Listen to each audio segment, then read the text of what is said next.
तो एक शानदार बिजनेस आइडिया है मन में, पर एक सवाल आके सब कुछ रोक देता है ना, कि इसे शुरू करने में असल में कितना खर्च आएगा। ये वो सवाल है जो हर नए उद्यमी के रास्ते में आता है, और आज हम इसी गुत्थी को सुलझाएंगे।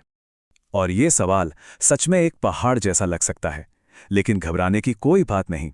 इस पहाड़ पर चढ़ने का एक बहुत ही सीधा और व्यवस्थित तरीका है, और आज हम उसी रास्ते पर एक साथ चलेंगे। तो चलिए शुरू करते हैं। हम इसे एक ब्लूप्रिंट बनाने की तरह देखेंगे। जैसे घर बनाने से पहले उसका नक्शा बनता है, ठीक वैसे ही हम किसी भी बिजनेस का फाइनेंशियल नक्शा तैयार करेंगे, बिल्कुल एक एक ईंट जोड़कर। किसी भी इमारत की सबसे जरूरी चीज होती है उसकी नींव।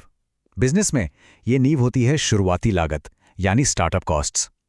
ये वो सारे खर्चे हैं जो बिजनेस के शुरू होने से भी पहले उसे खड़ा करने के लिए करने पड़ते हैं। इसे और साफ साफ समझें तो स्टार्टअप कॉस्ट वो सारा पैसा है जो एक बिजनेस को जमीन से उठाकर खड़ा करने में लगता है, इससे पहले कि एक भी रुपया कमाया जाए। अब इस नींव को बेहतर ढंग से समझने के लिए हम इसे 3 हिस्सों में तोड़ेंगे। पहला है पूंजीगत लागत, दूसरा है अशोध्य लागत, और तीसरा है बिजनेस को चालू रखने की शुरुआती लागत। ठीक है, तो सबसे पहले बात करते हैं कैपिटल कॉस्ट की। ये बिजनेस की वो बड़ी और ठोस चीजें हैं जिन्हें आप देख सकते हैं, छू सकते हैं, जैसे जमीन, बिल्डिंग्स, मशीनें। इसको समझने के लिए हम न्यूयॉर्क की एक छोटी डिस्टिलरी फिंगर लैक्स ब्रांडी का केस स्टडी देखते हैं। तो यहां देखिए, असल में ये नंबर दिखते कैसे हैं। फिंगर लैक्स ब्रांडी के मामले में जमीन पर तो कोई खर्च नहीं हुआ, जो अच्छी बात है, लेकिन बिल्डिंग्स और इक्विपमेंट्स पर अच्छा खासा खर्च है, करीब 34,500 से $55,000 तक। इससे एक साफ तस्वीर मिलती है। अब आते हैं उन खर्चों पर जो एक बार हो गए तो हो गए, मतलब ये पैसा वापस नहीं आता, जैसे सरकारी लाइसेंस, परमिट और कानूनी फीस। इसीलिए इन्हें संक कॉस्ट्स यानी डूबी हुई लागत कहते हैं। हमारे ब्रांडी के उदाहरण में देखिए, ये छोटे छोटे खर्चे मिलकर भी एक ठीक ठाक रकम बन जाते हैं। कुल मिलाकर लगभग $1,500 सिर्फ परमिट और लाइसेंस पर ही लग गए। ये वो जरूरी खर्च हैं जिन्हें आप नजरअंदाज नहीं कर सकते। ये एक बहुत ही जरूरी हिस्सा है जिसे लोग अक्सर भूल जाते हैं।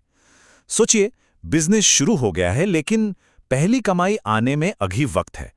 उस बीच के समय में रोजमर्रा के खर्च चलाने के लिए जो पैसा चाहिए, वही है ये लागत। और ये कितना बड़ा खर्च हो सकता है, जरा इस पर गौर कीजिए। फिंगर लैक्स ब्रांडी को अपनी पहली बोतल बेचने में 8 महीने लग गए। 8 महीने! इसका मतलब ये है कि उन्हें सिर्फ दुकान खुली रखने के लिए बिना एक भी रुपया कमाए $14,000 की जरूरत पड़ी। ये वाकई एक लंबा इंतजार है। तो जब हम इन तीनों लागतों को मिलाते हैं तो फिंगर लैक्स ब्रांडी को शुरू करने का कुल खर्च 50,000 से $70,500 के बीच आया। लीजिए, हमारे ब्लूप्रिंट की नींव अब तैयार है और उसकी कीमत भी पता चल गई है। चलिए, नींव तो हमने रख दी, लेकिन अब उस पर बनी इमारत को मजबूत बनाए रखने की बारी है। तो अब हम बात करेंगे ऑपरेटिंग कॉस्ट्स की, यानी वो खर्चे जो बिजनेस को रोज ब रोज चलाने के लिए लगते हैं। ये वो खर्चे हैं जो बिजनेस की धड़कन की तरह है, जो उसे लगातार चलाते रहते हैं, और इन्हें समझना बहुत जरूरी है। इसीलिए हम इन्हें 2 आसान हिस्सों में बांटकर देखेंगे। और ये बिजनेस की लागत को समझने का शायद सबसे महत्वपूर्ण हिस्सा है। परिवर्तनीय यानी वेरिएबल कॉस्ट्स और निश्चित यानी फिक्स्ड कॉस्ट के बीच का फर्क। चलिए इसको एकदम आसान बनाते हैं। वेरिएबल लागत है आपके प्रोडक्ट को बनाने की रेसिपी। आप जितना ज्यादा बनाएंगे, ये खर्च उतना ही बढ़ेगा।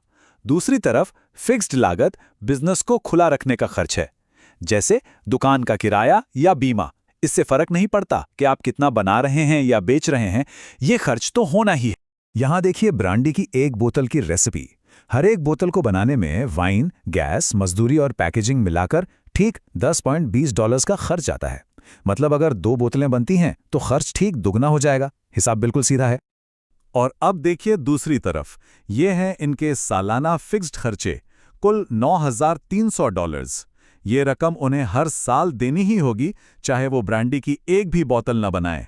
यही है बिजनेस चलाने की असल लागत। तो अब हमने अपने ब्लूप्रिंट के सभी जरूरी हिस्सों को जोड़ लिया है, शुरुआती और रोजमर्रा की लागत। पर अब सवाल यह है कि ये सब जानना इतना जरूरी क्यों है? क्योंकि ये सिर्फ नंबरों का खेल नहीं है। ये ब्लूप्रिंट ही आपके बिजनेस प्लान की आत्मा है। इन नंबरों को जाने बिना बिजनेस चलाना अंधेरे में तीर चलाने जैसा है। यही ब्लूप्रिंट बताता है कि कोई आइडिया सिर्फ एक ख्वाब है या हकीकत बन सकता है। ये बात बहुत गहरी है। एक ईमानदार फाइनेंशियल जांच किसी का भी बहुत सारा वक्त और पैसा बचा सकती है।